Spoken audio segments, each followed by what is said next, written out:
coordinate the global wave of action, global wave of action. And then I'll proceed by explaining the global education strike, which took place last year in November, to get a rough idea of what the global wave of action could look like, because the concept is actually very similar to the global education strike last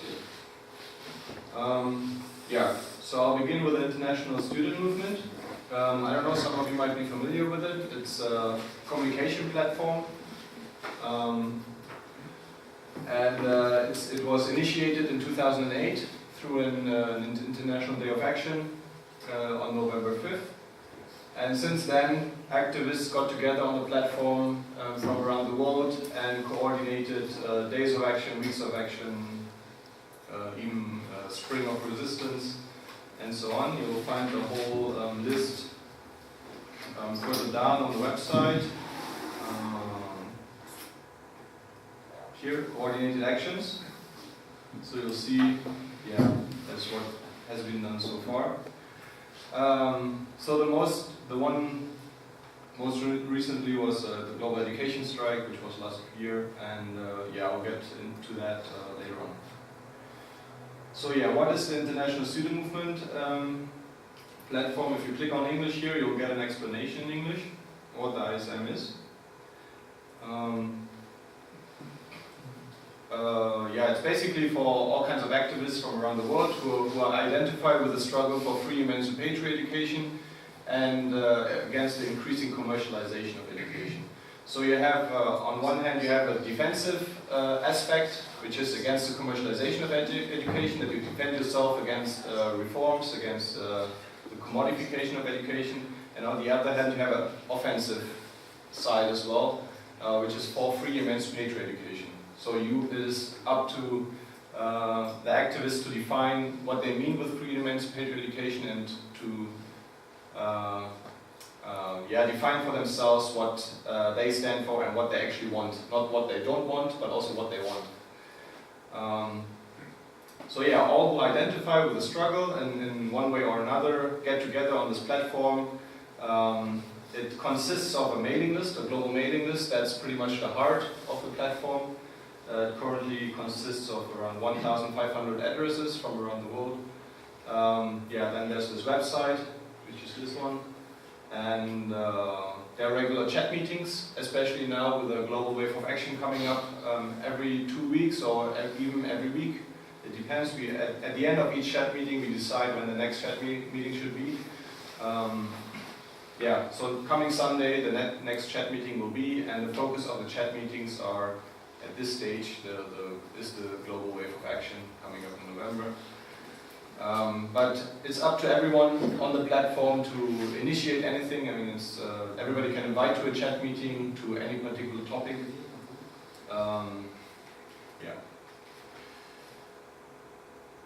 Facebook, Twitter, YouTube, and so on.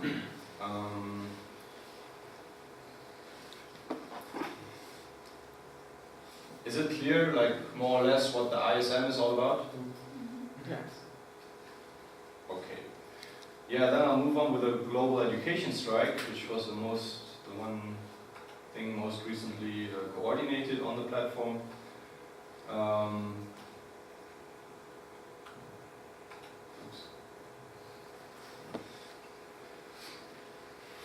It's mainly used to exchange information as well. So if there are protests happening anywhere in the world, it would be great if people then send reports to the global mailing list so that people everywhere are informed.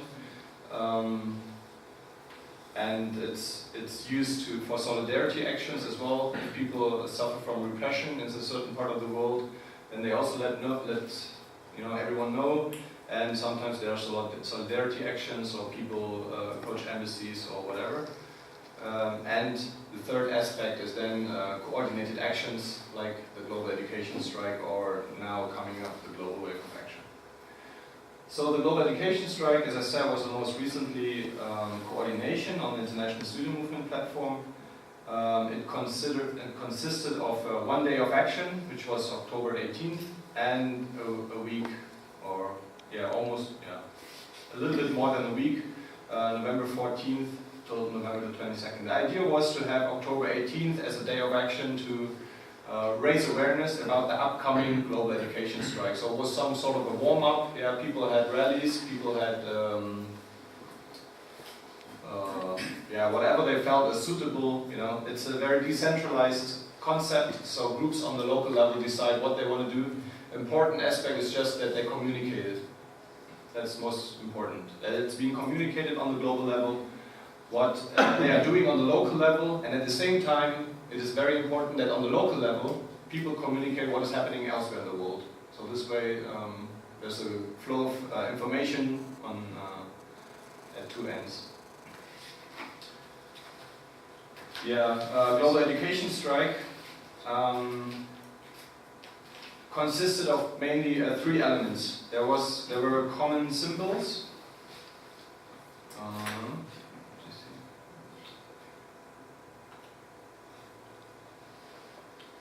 Right, this was the main page, common symbols.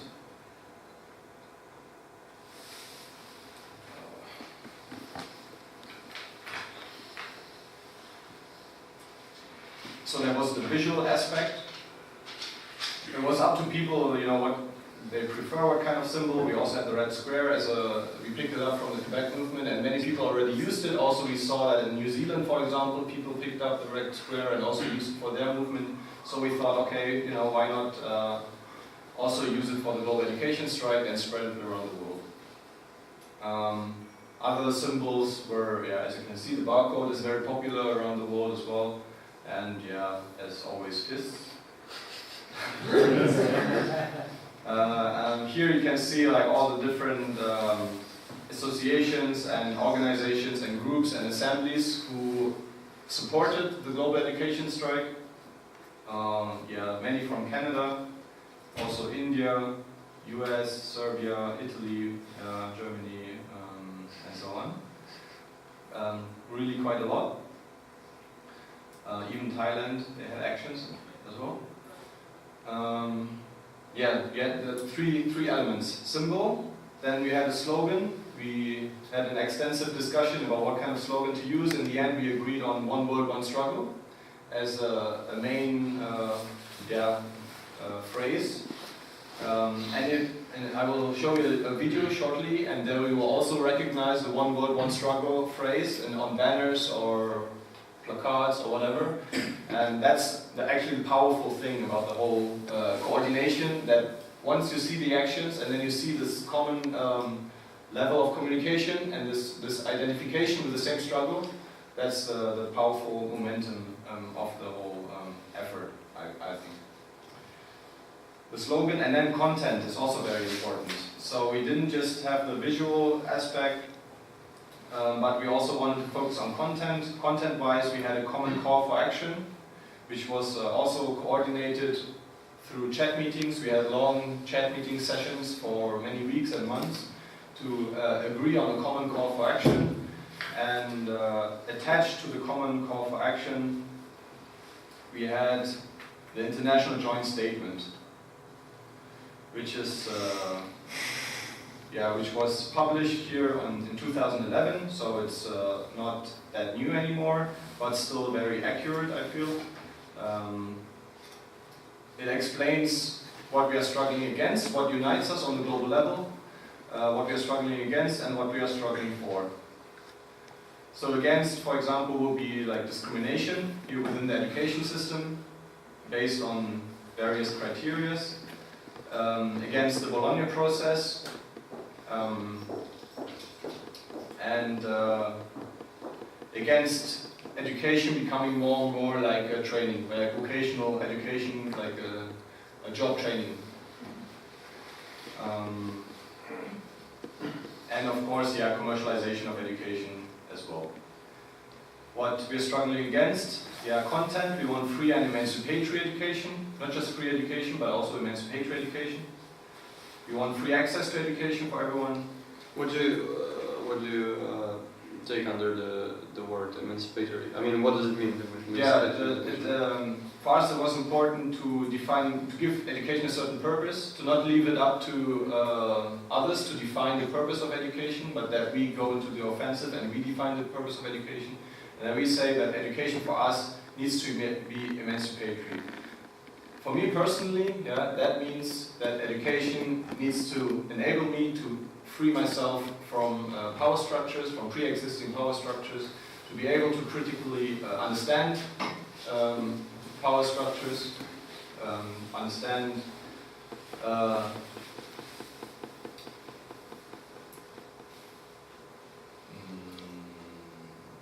yeah, I don't know, in English it's a bit difficult for me to explain, but to understand my environment, to understand how society works, and to understand this whole social construction. Of which we are part of, and how it works, and to be able to free myself from that, to some extent at least. Of course, we will never be able to free ourselves from it completely, but at least that we are aware of its existence, and that we then are able to live within it or change it as we please. Yeah, maybe help coordinate our actions and shape our actions, according to the knowledge we accumulate. But of course, it's a big word, and different people might define it differently. But for us, it was important to draw a line between, on one hand, emancipatory education, on the other hand, vocational education, because we see a tendency within the education system to increasingly be reduced to becoming training factories for the job market, and okay, access and structure, which means direct democracy within universities and schools. That's the content of the joint statement. As I said, it's been online for a few years now, and there have also been many different groups which are listed below this statement, which are supporting it. ASTA, you see they're all different ASTAs from Germany, but also groups from Bangladesh and US and many more. In the end, I think around 100, and also some individuals. So we had the statement and we had a call for action for the common content level, which connected us on the global level.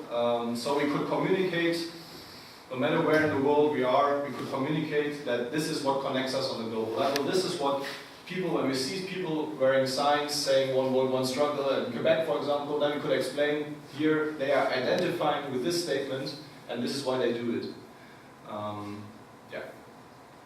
So these were the three elements: symbol, slogan, and content in form of the statement and the call to action. Any questions so far? Okay. Yeah, I'd like to ask you about the name free education, right? It's called, it's called free. Is it in allegory to free software? Or do you use the word in the same sense as in free software, or did you not took experience from the free software movement? Well, from how I understand it, is a free education. The nice thing about it is that you can interpret it in different ways. That on one hand it means free access, of course, that's more or less the obvious part, but it also means free from state and economic factors and influences. At least that's the ideal picture. Personally, I've considered only these two aspects, but I don't know how this can be compared to free software. Yeah. I think that free software is a movement that was it's in the roots of free. Now there is a open knowledge movement and open source movement. but I think that the free software is like ground for everything that has emerged out of it. So how are you connected to open knowledge movement? Do you have the connection or? I mean, I don't know who you mean when you say you. Because free education movement. you mean the International Student Congress? Okay. Because the ISM itself is a platform and it's like open for everyone who wants to join. And when people then say, yeah, I want the phrase free education in some statement, I don't know how they define it, but I like it. So then I just say yes. I don't ask like how is it connected to the free software. Open knowledge. Yeah. Open source. So it's not an organization. So there's no we also don't see each other. So it's just an online collaboration project, so to say. I mean, it's like the free software movement that you're referring to. Everyone can pitch in and possibly the source code. Yeah. And it's against privatization. Privatization, which is So there, now we the private rights of appropriate something. It's just completely the other thing. It's people can take whatever they want, and if they have something, they can put it in, and if people agree, it will be there. So. And I guess free access to education includes free access to knowledge. So that's also part of. Well, at least it should be a point of debate on the platform, possibly. Yeah, but to what extent this actually works, this collaboration really depends on how actively people get involved. Also the translations you can see above, the joint statement is available in those languages so far, for example. It was all done by activists somewhere in this world, I don't know where. Yeah, and somehow it's a wonderful thing, I feel. Yeah, if there are no more questions regarding the ISM and the global education strike, then I will continue by showing a video of the global education strike.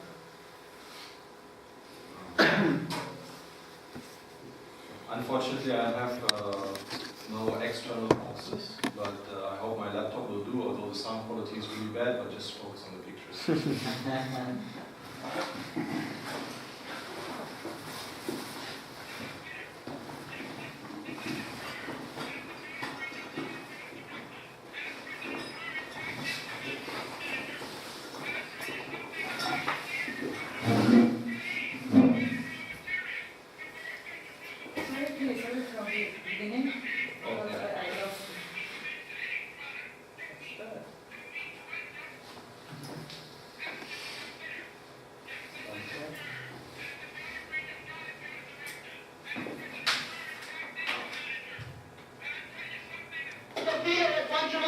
Very nice.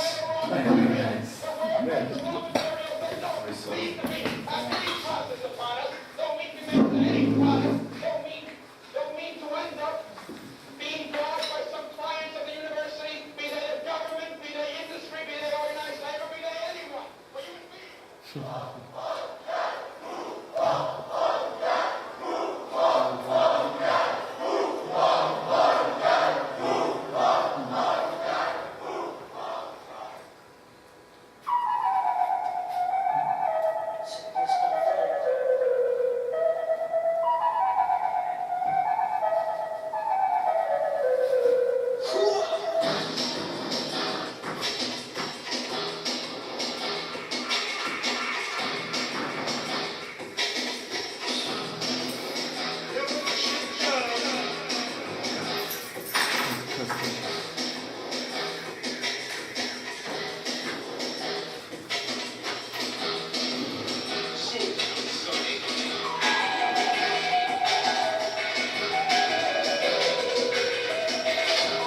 Yeah, so in that video tried to give you an overview of the different activities around the world, and all of this took place within 2 weeks.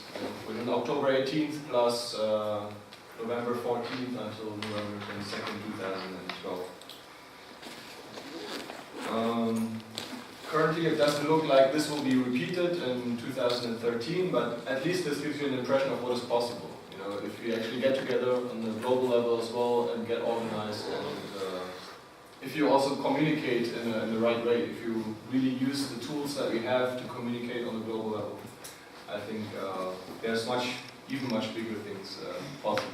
Yeah, I have a question. From 2012 until now, have you, I'm thinking that you were involved in 2012 as well. No.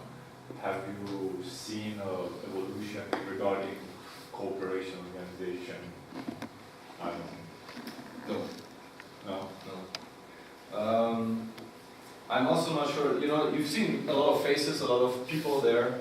Probably most of them don't know about the global education strike. That's the thing, you know, you only have a small group of people who are interested in communicating on the global level, who take this opportunity. Activists involved, yeah.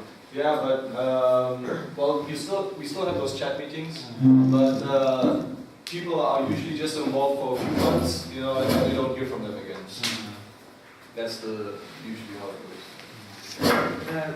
Maybe I can speak for myself in Quebec, because when we had the strike, it was like it's depend on each campus, but where I was in UQAM, the strike lasted for a week, and it was really when we took the decision that we were going to strike on this week, it was make sure we told everybody that it was a strike with international meaning.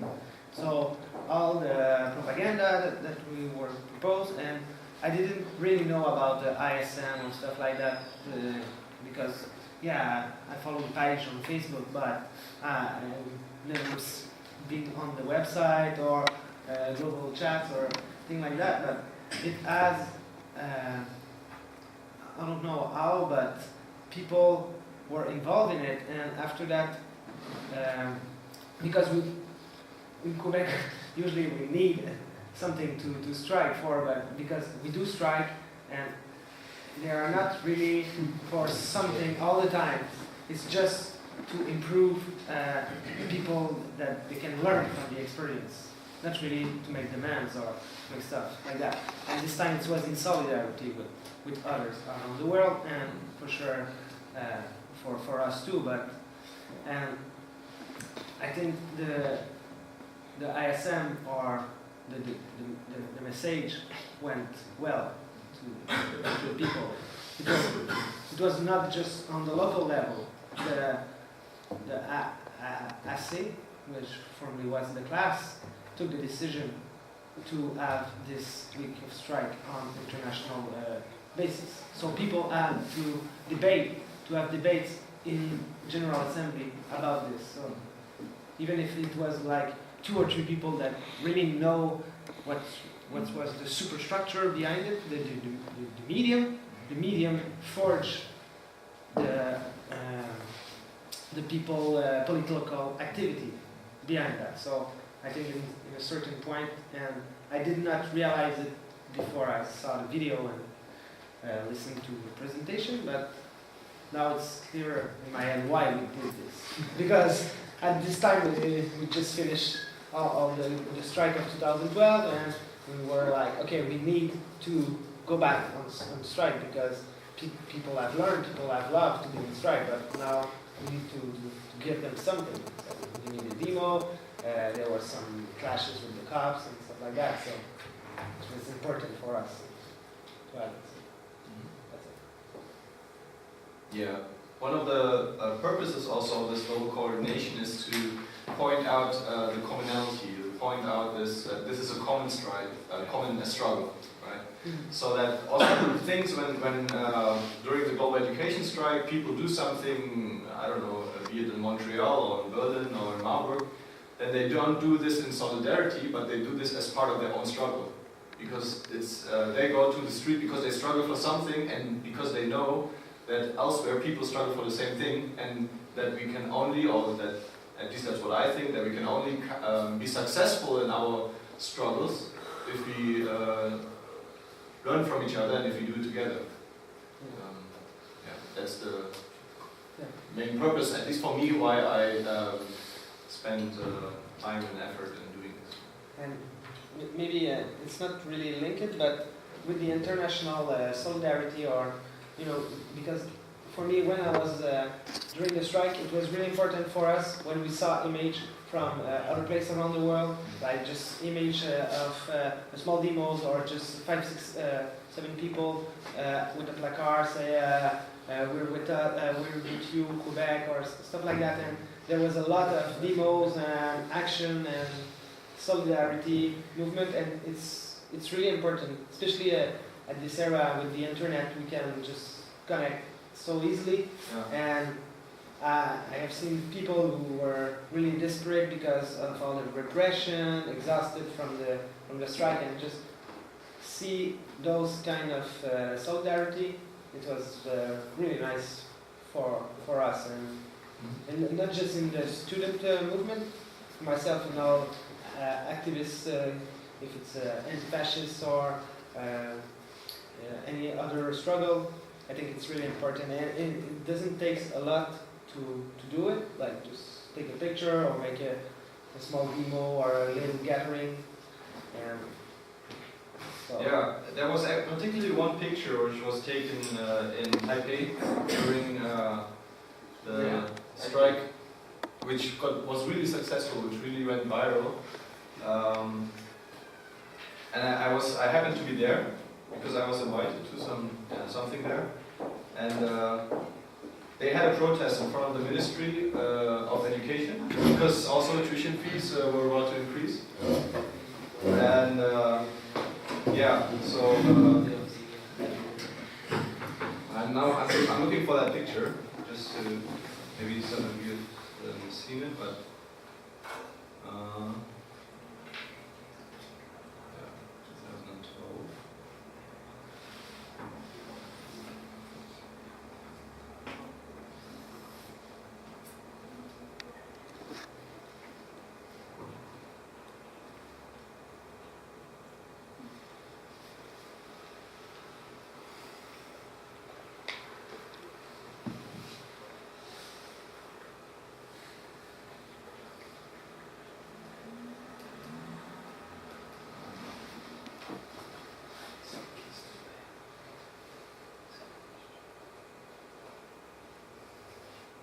Also, just looking through all those pictures on the ISM Facebook page is already very inspiring, I feel, because there are a lot of pictures from many parts of the world.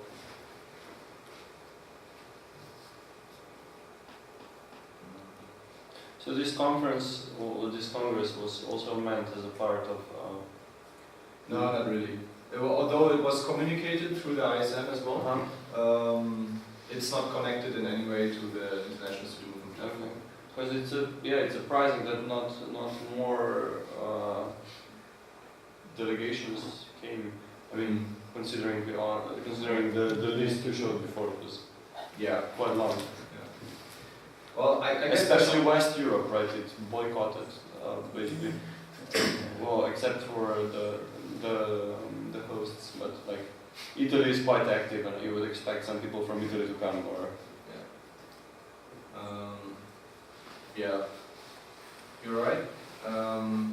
But at least my experience is that groups in Italy and also Greece and Spain, where they're very strong, they don't really reach out internationally a lot, and they don't seem to be very interested to also connect internationally. I don't know if it's because of the ISM or something, because I've always been trying to reach out to people in other parts of the world, also in Italy and Greece and stuff, through the ISM. But I have the impression that they think they have such strong movements that they are strong enough to do anything themselves, that they don't need to connect with others in other parts of the world. And I don't know, maybe for them it's some sort of a weakness if you need to connect to others in other parts of the world.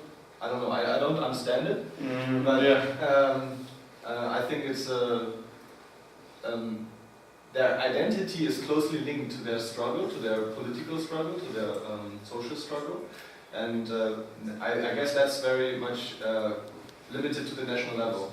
You know, that's their social struggle, it's their national struggle, and therefore there's some sort of barrier or there's no interest, therefore, to connect transnationally. But language might also be a problem. No, I have another explanation. You see, well, from my experience until now, from my experience until now, actually they don't experience the problem directly. For example, I didn't, until I went to Greece, I didn't experience the Greek problem, you know, directly. And after that, I really became, you know, involved in their struggle.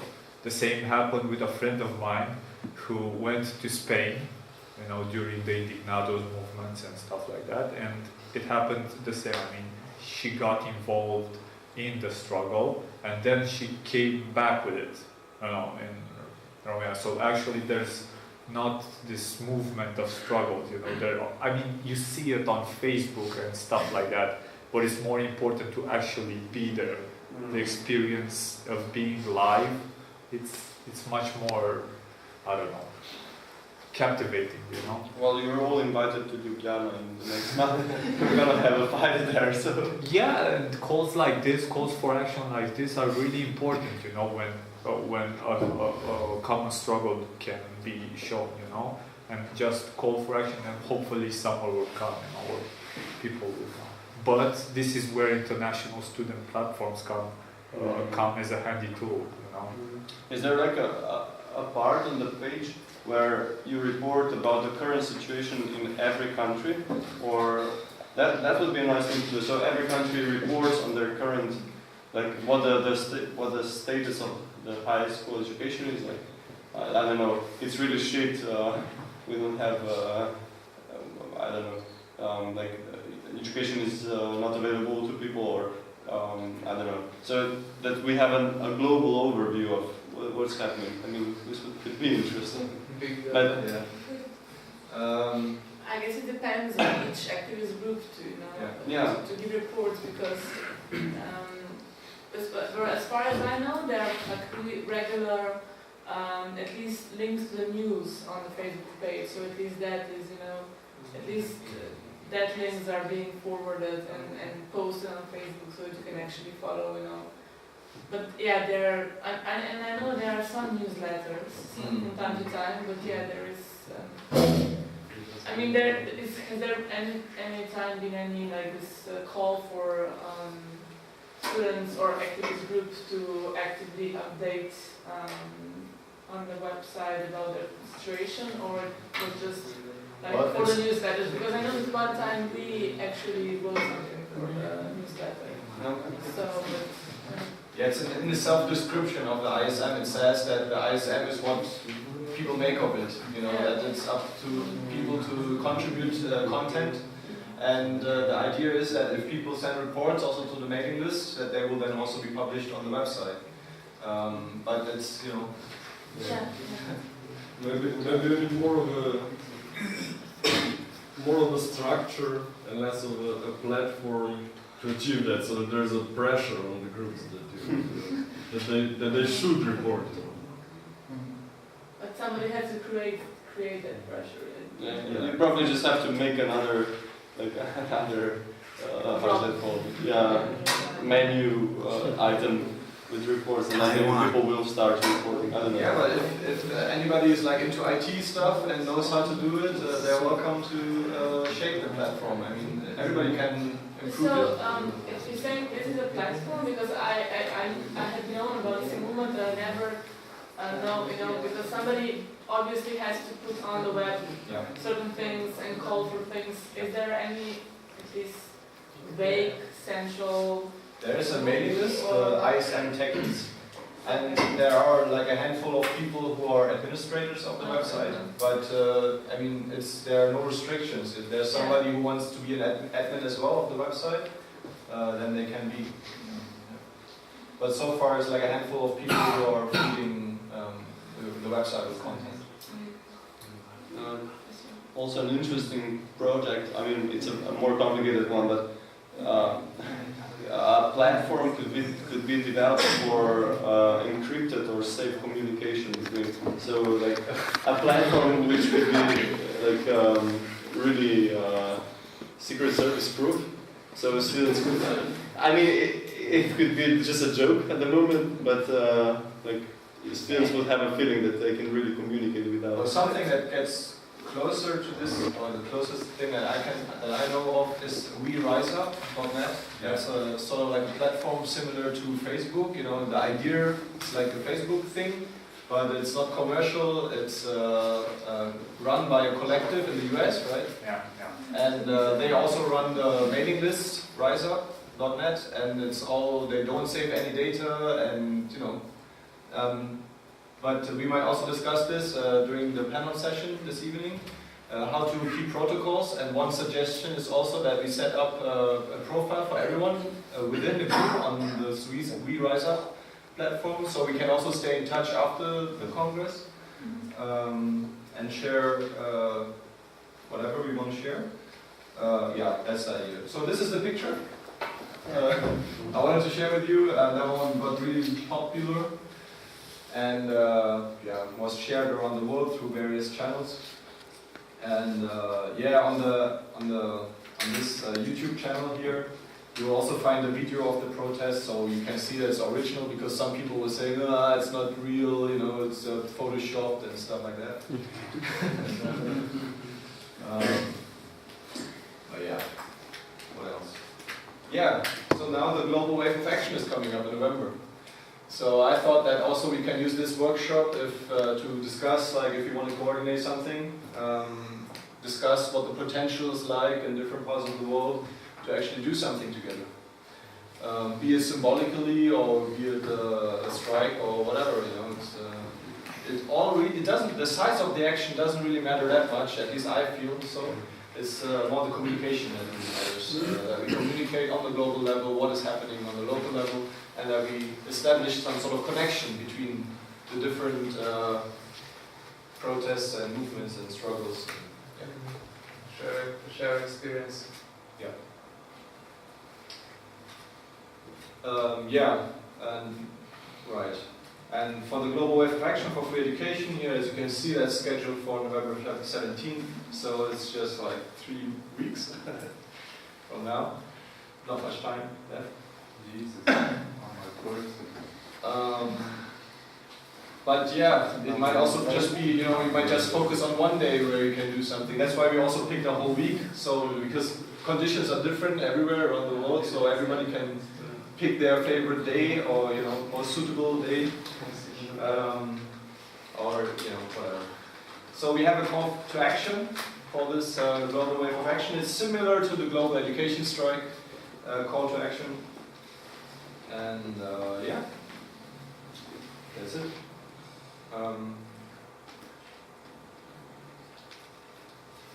We could do a round, you know, and everybody could give some feedback and how realistic they think it is to do something as part of the global wave of action in their location or something. I don't know. We have to turn on the lights.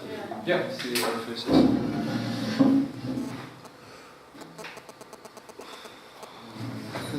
No.